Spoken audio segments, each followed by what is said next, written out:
Hello, welcome back to my world of stuff. What's that you say? Another physical media update? So soon?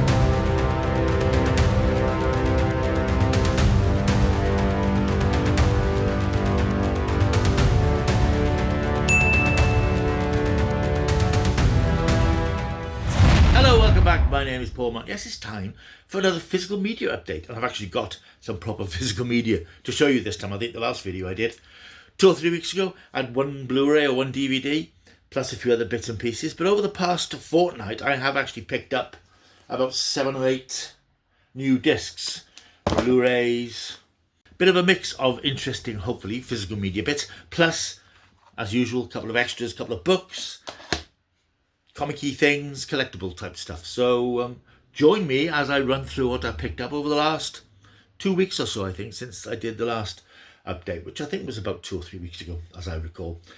Right, number of discs. As I said, they're all Blu-rays and DVDs. The first one I'm going to show you is a DVD. I'm going to show you this first because it's a bit of an advert as well as a review of a new disc. This arrived today in the post. I'm glad it's arrived today. You may remember at the end of March of this year, I popped up to Derby for the celebratory event for Ace of Wands, a classic children's adventure series that I've been banging on about a fair bit lately in print and on this channel. It was a fantastic event. I didn't video any of it because I knew that this was coming out, which I'll show you shortly. But it was a great event. I think I did do a quick report on it and some photographs and so on. Met Michael McKenzie, who starred as Taro in the series, which ran from 70 to 73. Petra Markham, who appeared in the 3rd series. Saw screenings of episodes, went for a lovely meal with Michael and some of the crew who put the event together at very short notice. It was a really nice day. It was a lovely afternoon day into the evening, spending time with these people who are fans of a show which so many people don't remember these days. I have covered it fairly extensively in the last couple of issues of Starburst magazine, which is still available at this address.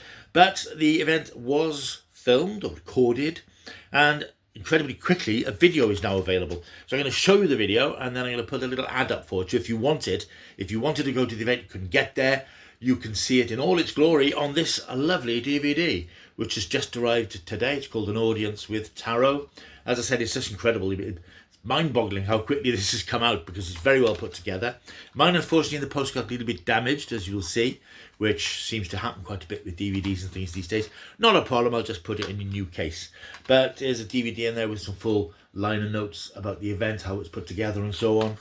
And I've had a quick look at it because it only came a couple of hours ago. I've had a quick look at it over lunch and it looks really nice. It's sort of raw footage of the events. It's really nicely put together. It's split into 3 chapters, plus there's an exclusive archive interview with Roy Holder, who's sadly no longer with us, who appeared in the 3rd series as Chaz Diamond, one of Michael's new assistants in the show. And it's lovely because it's a real reminder of the atmosphere of the events.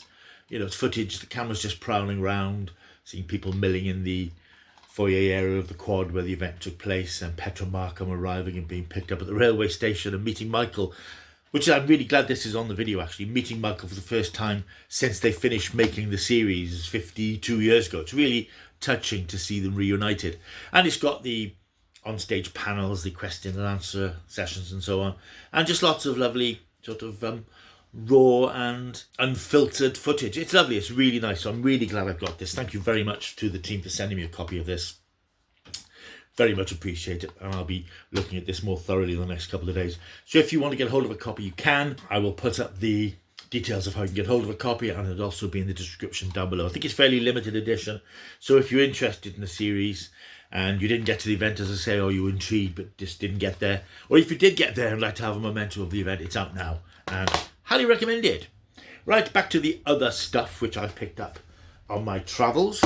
This came on Saturday, and in fact this is, for me, quite up to date because this is a new release that's available today, and my copy of it came on Saturday.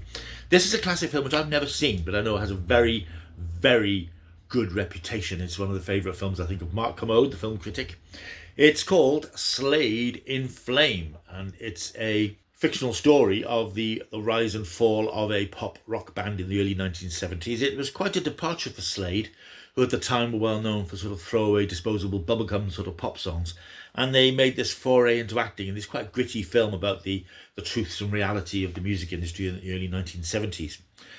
I know this has been on my list of things to catch up with for very many years, actually, because it's the sort of thing which I think would be quite interesting. So I thought I'd pick up this new BFI edition, which I think was $16.99, dual format with DVD and Blu-ray versions. Lots of special features, some of them sort of archived, but there's a new commentary by the film's director, Richard Longcrane, and Mark Kermode. There's a documentary with Tom Conti, who's in the film, discussing the making of the film. And there's archive stuff, an interview with Noddy Holder from a few years ago, contemporary documentary. So there's lots of really nice stuff on here. And I haven't actually opened this yet, so I will open it here and now for you fine people to see. Be very careful, of course, so I don't damage the actual contents. It's interesting, this film, because, as I said, Slade were a pop band, not exactly of that sort of glam rock era, but they sort of were roped in with that a little bit. And this is a film that I think they made to give them a bit more credibility, but it sort of lost them a lot of their teen audience, and they never really recovered their commercial peak. They had lots of hits afterwards, but not the sort of string of number ones that they initially enjoyed. So there it is. Nice slipcover for those who absolutely adore slipcovers. Very nice. Obviously, it's the same cover as the box itself, and for those who like that sort of stuff, the spot gloss, blimey, spot gloss, who knew? And there it is, the film itself. There's a booklet, quite a chunky little booklet about the film, with the usual behind the scenes and photographs and stuff, and we have the DVD and Blu-ray on there with the image of the band from the cover. So I will be watching that quite soon. I don't know about doing a review for the channel, because the channel is largely sort of fantasy based. I've been wondering for a while about whether anybody would be interested in retrospectives of non-fantasy shows or classic dramas. So that's something which I might come back to at the end of the video. This is something which I'm showing you now as a bit of a spoiler, because there is a video coming hopefully tomorrow or Wednesday, probably tomorrow. And I think I've referenced the fact that I was doing this. This I picked up from eBay for a couple of quid, £3 I think it was. This was the original mini-series of V, the phenomenal, as it was, science fiction mini-series from 1983, which was shown here in the UK in 1984, which baffled me slightly, because I hadn't realised that there was this year's gap between it being shown in America and being shown over here. And I'm going to do a retro on this. This, as I said, will be up tomorrow. And this is quite nice because it's one of the old snapper cases that you used to get on DVDs. I think they're quite nice, to be honest. They're quite compact, they're quite slim, they snap nicely. And of course this has got episode 1 on one side, because it's a flipper disc as well as snapper case. And it's got part 1 on one side and part 2 on the other. And I watched this on the weekend, and the review will be up hopefully tomorrow. A couple of charity shop pickups here. And I picked these up because they were cheap. 50p each, in fact. This is a film which I saw in the cinema when it came out about 3 years ago. Stars Shailene Woodley and Sam Claflin. It's called Adrift. It's quite an interesting survival picture about this young couple who meet on holiday, and they decide to go on a sailing trip, and the inevitable happens. They get, as the title suggests, cast adrift, and it's a battle to stay alive and a battle against the elements. It's actually a very good film, very interesting film, with an interesting sort of twist or a narrative turn at the end, which is quite unusual. When I bought this, I'd say 50p, and in the back of my mind I was thinking, I might have this, but I've just checked, and I haven't got it, so I have now. That's Adrift, which was 50p at a charity shop. This was also 50p, and I know it's not great, but I thought I would pick it up. If this is Terminator Genesis. This dates back to 2015. I think it was the first Terminator film. I lose track of the Terminator timeline. I think it was the first one after Rise of the Machines. Was it before Salvation or after Salvation? I'm not sure. I'm sure I've seen this at the time. It's got a sort of return appearance as a bit of a cameo, I think, from Arnold. I probably will watch it again. I quite like some of the Terminator films. I really like the last one, Dark Fate, even though it was very much a remake of Terminator 2. So that's Terminator Genesis for 50p. I picked this one up out of convenience, really. This was on Amazon $10.99. I found it on HMV on eBay, free postage for $9.99, and this is Doctor Who, the Time Lord Victorious Blu-ray set, which came out a few years ago, which collects a number of stories which have previously been released on Blu-ray, which tenuously connect the idea of the Time War, the sort of stories that would have been part of the legend of the Time War. It's quite tenuous, of course, it's retrospective, because a lot of these stories were made before the Time War was a twinkle in Russell T Davies's eye. But I bought this because this is quite nice. It's got Planet of the Daleks, coming up soon as a retro, Genesis of the Daleks, The Deadly Assassin, State of Decay, Curse of Fenric, Runaway Bride and Waters of Mars. There's a number of classic Doctor Who stories and a couple of more recent modern Who stories. And this is quite handy because if I want to watch Genesis of the Daleks, for example, or Deadly Assassin, I don't have to dig my way through the collection Blu-ray box sets. This is on the shelf with my other TV Blu-rays. I can just flip out the disc and bung it in the player. And it's a nice little set. It's got a nice slipcover and a number of discs inside. I'll be interested actually to see what the picture quality is like in terms of the compression rate. The first disc has got Planet of the Daleks and Genesis of the Daleks. That's 12 episodes crammed onto one disc. Then we've got The Deadly Assassin and State of Decay. That's 8 episodes on one disc. And disc 3 has got Curse of Fenric, Runaway Bride and Waters of Mars. So I don't know. I'm sure the quality will be fine. And I will be watching Planet of the Daleks in the next few days for that retro video, which I've been promising for a little while. I picked up a couple of Blu-rays from Rare Waves. Rare Waves, as you probably know, are online resource that sells lots of Blu-rays and DVDs and things. Occasionally they do these sales, and these came up in a sale. I think it was 2 for 12 quid last week. I picked up, in slim cases, Invasion. This stars Edward Judd, and it's a 1965, quite a low budget sort of British sci-fi film, which I watched last week. It's actually quite enjoyable. I was going to do a video, I didn't get around to it. So if you're interested in a video on this one, let me know. And this was interesting because the screenplay was by Roger Marshall, who was a TV scriptwriter in the 60s, 70s. I think he wrote a couple of episodes of Survivors, from an original story by Robert Holmes, who of course is a legend of Doctor Who scriptwriting in the 60s, 70s, and again in the 1980s. It's quite a good, fun, sort of hokey film, quite atmospheric, and I think it very low budget, but it makes up for that by having some quite creepy imagery and some quite clever ideas. So if you get a chance to see this, it's worth picking up. It's Invasion. The second one I bought in that particular deal was a classic film. Unfortunately, it's got damage in the post as well. This is a film from 1962 from the legendary British comedy actor Tony Hancock. Those of you of a certain age, if I say to you, a pint, that's very nearly an armful, or words to that effect. Tony Hancock, the legendary British comedian who sort of transferred from radio into TV in the 60s. Very much a troubled soul, tormented with drink problems and depression and so on, and eventually, of course, took his own life, I think, in Australia later on in the 60s.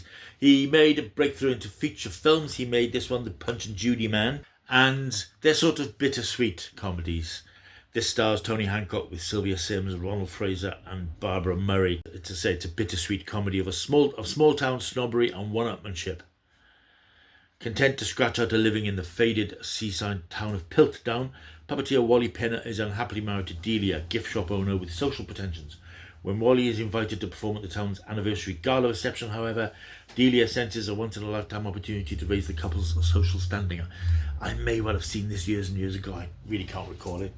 I did like Tony Hancock, as I say, a tormented soul, and that often comes across in his comedy. You can see the sort of angst in his sort of hangdog face. So that's what I'll be watching quite soon. Let's talk about books as we come towards the end of the video. Picked this up at a charity shop and I couldn't resist it. John Wyndham's one of my favourite authors. As I've mentioned again and again, Day of the Triffids is my favourite book. And it's been published so many times in different editions. If I see an edition of Day of the Triffids with a cover I haven't got, I will pick it up. This isn't Day of the Triffids, this is another one of his books, The Kraken Wakes, with a very lurid picture of a ship being dragged into some sort of whirlpool at sea. This is an interesting book, and of Wyndham's books. It's probably my second favourite. It's actually sort of thematically similar to Day of the Triffids. It's about an assault on Earth with some creatures from beneath the sea. It's a really interesting book, but it's slightly different to Day of the Triffids. And one of the reasons I think it's never been filmed is that if you did film it, you'd have to change the tone of the narrative, because a lot of it is done from the perspective of a radio scriptwriter and his wife, who are reporting on events as they unfold in the media. So they're not directly involved in the events, but they are sort of reporting what's happened as ships are being scuppered by these, I think they're called sea tanks, these creatures that emerge from beneath the sea. And eventually the Earth's waterways are completely out of bounds to traffic because these things that eventually crawl ashore. It's a very good book, but as I said, it's a very interesting narrative tone to it. And I have got it. I've got a hardback version, I've got a paperback version, but I like this cover and it's 50p, so I'm just going to have it. Here's a new book. Fans of classic science fiction will of course know of the legendary Quatermass, which kicked off British science fiction television in a very real way back in the 1950s with the BBC serial, the original BBC serial, which did empty the pubs and empty the streets because people were fascinated by this 6 half-hour episode science fiction serial of man's contact with an alien species from space, which has hitched a ride aboard an English astronaut who's come back to Earth on a spaceship. There's a book out about it, and it's called The Quatermass Experiment, the making of TV's first sci-fi classic. This is written by Toby Hadoke. Hadoke, the Doctor Who fan, famously a fan of Doctor Who, does lots of stuff on the Blu-ray range of Doctor Who videos. He's written books. And I know he's a fan of Quatermass because I think he's also written a biography of Nigel Kneale, the creator of Quatermass. And this book, published by 10 Acre Films, is the history of the serial and how it was made, all the problems about making it, how it was put together, how it was broadcast, a nice photographic section in between. And I'm looking forward to getting stuck into this because although I'm not a huge devotee of Quatermass, I appreciate the place of the character in science fiction history in the UK, and I think it'll be interesting to learn a bit more about how they mounted this extremely ambitious production on a very, very small BBC budget with very limited resources, very primitive resources back in the mid-1950s. So that's a book, once I've finished a couple of other books I'm reading, which I'm really looking forward to getting stuck into. Odd collectible here. This is a very odd one.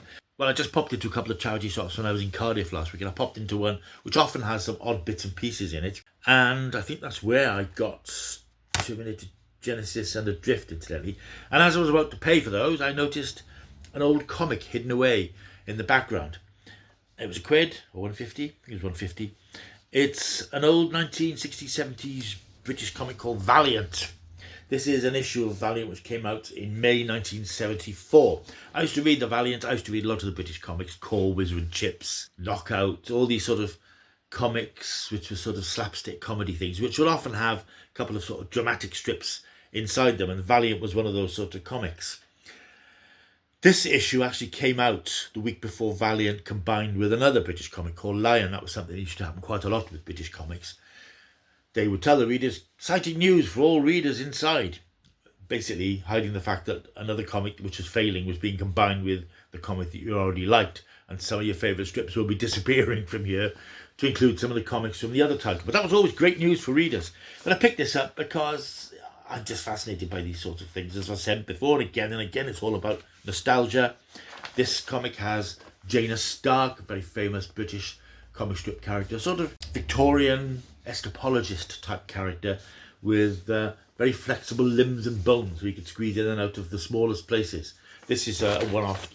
I think it might have been the last story because it's only 2 pages and it doesn't seem to mention that he's back in the next issue. A character called Kid Pharaoh, and of course there's lots of comic stuff, the nuts and so on. But I just think these little things from the 70s, the artwork is great, and these things used to come out every week. And it's just a nice bit of fun, and I thought for £1.50, wasn't going to leave that behind. Final pickup there, in fact, in a local charity shop. And I found 2 old annuals, and they're both from the 1980s. This is from, or would have been for Christmas 1985. It's the Dempsey Makepeace Annual 1986. This is an ITV cop drama starring Michael Brandon and Glynis Barber, who had, of course, previously been in Blake 7. And I thought, well, I can't leave this there. It's one of those annuals, very similar to the ones we get now, very thin. Whereas the annuals for the 60s and 70s were quite chunky. These had become much smaller, budgets presumably squeezed in terms of what was included. And this is mainly full of text stories about Dempsey Makepeace, and I think there's a comic strip in here. It's quite odd actually, because in the 70s you used to have a lot of annuals based on adult drama series, cop series. I think there was the Sweeney annual, Minder annual, Starsky and Hutch, all these things which were a post-watershed drama series for adults. They had these annuals made for kids. It's quite an odd phenomenon that happened back in those days. But I thought it was interesting to have, so I picked that up. And I also picked this up, which is possibly a bit more interesting. This isn't exactly an annual, but it is published by World Distributors. It's the James Bond 007 Moonraker special, based on one of the later Roger Moore Bond films, one of the more ludicrous James Bond films. Of course, this is the one that was inspired by Star Wars. It was sort of James Bond throwing its hat in the direction of sort of science fiction stuff. This is quite interesting though, because there's lots of stuff about the history of Bond, previous Bond films, and a quiz, and lots of photographs of things. So there's nothing in the way of new fiction in here, but it is, for James Bond fans, there's lots of interesting photographic material. There's the thing about the making of Moonraker. So yeah, I thought that was a curio. So I picked these two up, took them to the counter, and it was £1 for the two of them. So I was quite pleased with that. And there they are. So that's two annuals, Quatermass Experiment book, an old comic from 1974, an old John Wyndham book, and a stack of Blu-rays. That's my physical media update for today. Right, before I go, one or two other things I wanted to mention. As I said earlier on, I have been thinking about doing videos on non-genre things. And not that I'm running out of things to watch, because there's so many films and TV series to cover, but there are other shows that I'd be quite interested in doing things about as well. An example would be Auf Wiedersehen Pet, which was a series that I loved back in the 1980s and the reboot version of the 21st century. Would you, as viewers of this channel, be interested in stuff like that? Or are you mainly interested in classical science fiction fantasy stuff? As I say, I'm not running out of stuff. So many things that I could do over the years to come. But it might be nice to do something a bit different and shake it up and do something slightly different. I was thinking of it particularly when I received Slade in Flame. I thought it might be nice to do something for the channel on that, but it's difficult because I know from experience that reviews of new films, for example, don't do very well on this channel. People aren't very interested. So I don't want to waste my time by doing something you're not going to watch. So if you are interested in the idea of me doing non-fantasy stuff, not all the time, just once now and again, let me know in the comments section down below. And also, finally, because there are new subscribers coming on board all the time, another 5 or 6 yesterday, which was quite nice to see.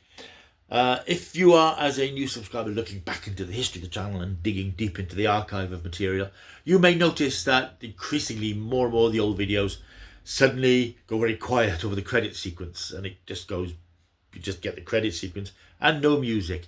This is because when I made those videos, I used a piece of copyright-free music. Over the last few months, the copyright owner of that music has decided, no, they want to copyright it now, and I didn't think that was something people could do. If your music is free for use, and specifically on YouTube, I would have thought it would stay that way, but apparently the owners can change its status whenever they feel like it, and I get regular claims now, because there are a lot of videos with this copyright music on it. You get copyright warnings rather than copyright strikes.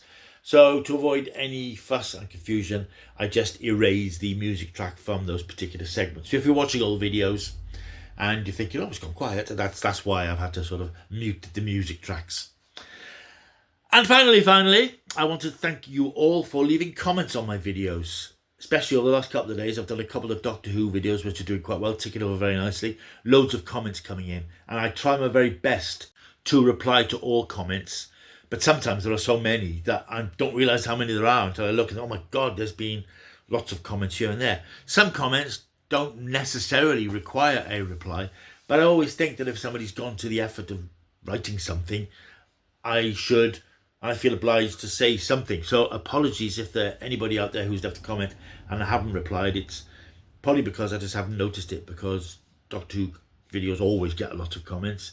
Fortunately, most of them quite sensible on this channel, which is always good. So I will try to reply, but it's a question of being overwhelmed sometimes by comments. But I do appreciate each and every comment. I appreciate every subscriber, and I appreciate anybody who watches a video. It all helps keep this channel going. I think that's probably it for now, don't you? If you want one of these fantastic t-shirts, by the way, they're still available. You can click on the link down below, and the link down below also will lead you to details of how to get the Ace of Wands DVD, should you be interested. Right, that's it for now. Thank you for watching. I'll be back soon with some more content. Until then, keep taking the stuff.